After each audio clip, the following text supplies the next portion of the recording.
Hi YouTube, on today's episode we're going to look at a small emergency kit, and I want to go over this stuff because most of us know someone in some way that was affected by the hurricanes and earthquakes that have been going on lately. And in other videos I've covered this bucket and this food, I've covered this Goal Zero setup, I've covered this water brick. And I wanted to put this all on the table to show you this is all it is. It doesn't take up much room. And with this small setup, you could have food, you can have water. You have a way to get water easily. You have a way to filter water. You have a way to drink that water once it's out of the jug, and that this kind of filter screws onto. You have food.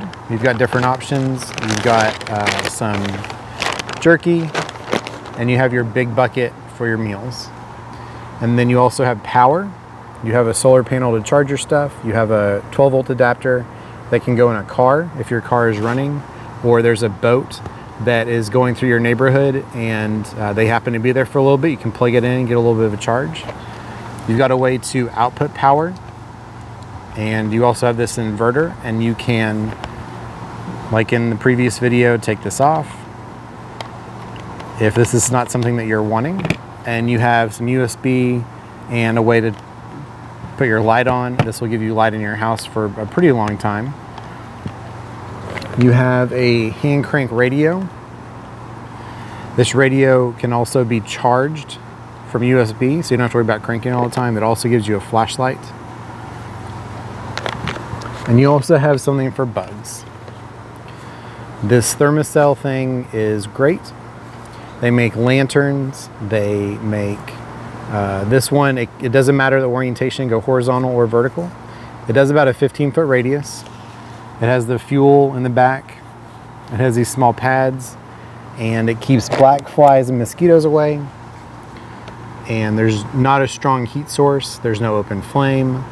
And with this basic kit, you can have a way to see at night with your lights. You can have a way to get your water. You can keep the mosquitoes away without having to keep going through cans and cans of off. You can keep your stuff charged without any gasoline generator, like your phones or two-way radios. And then you also have a way to eat. And this all is pretty small, depending how much you want to scale it up or down. But this little set, and if you get a few more of these water bricks, you can go for a little over a week and be okay. Have some food and water. One other perk that I would recommend is having a smaller, this is a Switch 10 from Goal Zero. It's easy to recharge it from this. You just plug it in here and it charges. But not just that, having some other options to charge your stuff, because most things are USB these days. So having a short and a longer cable, having a USB to 12 volt, having the larger capacity USB, having other various forms of cables, different USB forms. Even though you might not have an Android, you have an iPhone, but the person coming to help you has an Android and their phone just died. And your phone might have been soaked in water, lost, destroyed in some other way, and you don't have a phone either way. But that person coming to help you does have a phone, and there is a little bit of service from an emergency cell tower that got put up. But their phone's dead, and so they can't use it. However, if you had this little bag with a few of these cables in it that doesn't take up much weight, and you had just this basic one as kind of your last resort charge, this is one full charge on an iPhone, and it even has a little flashlight on it, and it gives you a status indicator. That would let that person charge their phone and get help. And that's why it is always important to know what is popular around you. For where I am, it's usually a Samsung or a Pixel or an iPhone, and I have cables for that. And it's also just kind. If you have someone that's in need and they have no idea what phone numbers are, they have nothing written down, and their phone just died, they're already having a really rough time, being able to help someone to just hand them this and charge their stuff up for a minute, and letting them see pictures of their family members, letting them listen to a little bit of music if that's what's calming for them in a shelter, even if there's no cell service, something relaxing, just letting them play a game on their phone.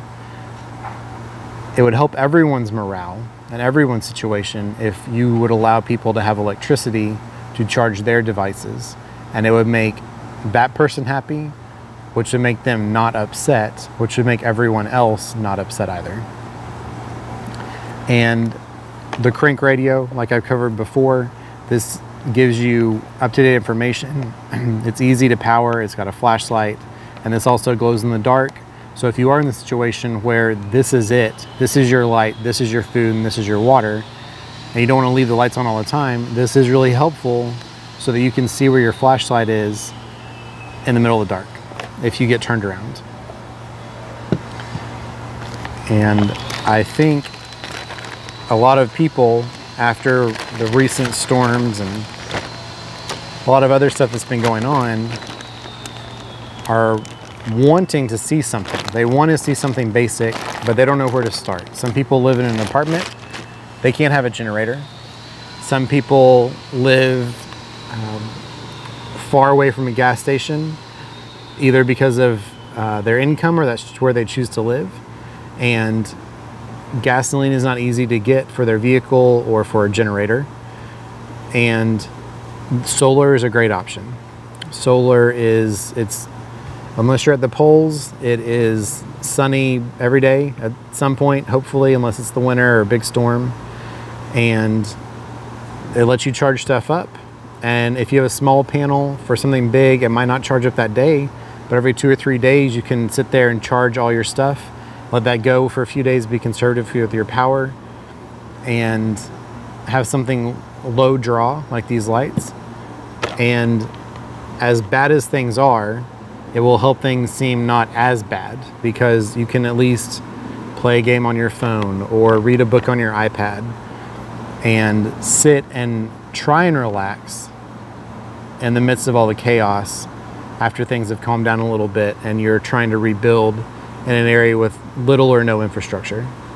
This is something basic that will help in the short term. And if you're looking at something long term, there are plenty of options. You can look at all kinds of videos on YouTube. You can look at long-term food storage. You can look at growing a garden. That's always good. Having chickens. Having something that is a natural, renewable resource is a really good option. But in the short term, so that things don't feel as bad as they could, look for something like this. And this is not cheap. I understand that. The set of water bricks and this bucket is usually about 90 bucks, 80 bucks. This Goal Zero set is a couple hundred. This filter, which is a really good filter, this is the mini or the micro works, and that's probably about 70 or 80 bucks. But if you were looking for something to depend on for your life, these are the kinds of things that I really like, because Mountain House has been around for a really long time. They're not going to let you down. There might be a lot of salt, and you're probably working that salt off, but the food is good. The quality of the food is good. Thrive is one step up. Thrive food is great. Jerky is quick. You can get these multi-packs at Sam's and always have protein on hand. Water bricks, yes, it might be a little expensive for a 10-pack or even more if that's what you need, but it is a durable source, and you don't want these breaking open on your floor during an earthquake. You don't want all your water that you've spent all this time spending money on to get ready, just to have it in a cheap container or a knockoff of a water brick or a soft container, just shatter and go everywhere. Or gallon water jugs. Having cheap gallon water jugs, just over time, deteriorate in the quality, and they leak and spill. That's happened to us. and power, you can get a little, which I've gone over in a video also, you can go get a cheap little Amazon solar panel phone charger. While yes, the solar panel will probably charge that battery, it'll probably take 4 or 5 days of direct sunlight all day long to fill that thing up. But if you go with something that's higher quality, and yes, it will cost more, but you also know it'll last a lot longer, be much more durable, and have your stuff charged in a quicker time with a smaller footprint. Because in the other video I did with this stuff, this is everything you need to charge this. Here, you know, here's your inverter, and here's a light, right? So this is your electrical things. This is things to make electricity, to hear what's going on. Throw a cell phone on top of there if you want.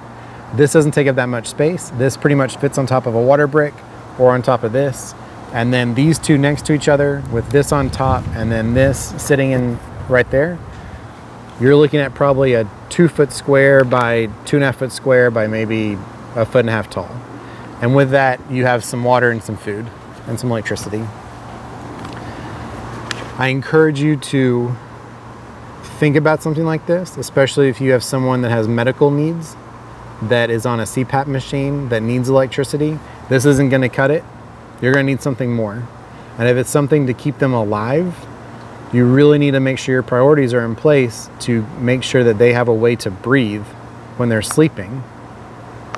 And if you have a concern of your child and something is needed that you use on a regular basis to monitor them, you need something like this. And having these lights, while you can go to Home Depot or Walmart and get that like 20 pack of $1 flashlights with AAA batteries, that could work.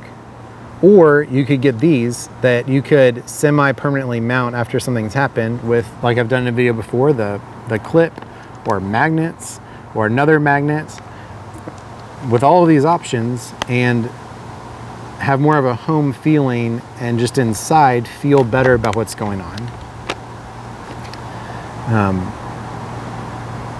I just hope that you take all of this in consideration. Thank you for watching.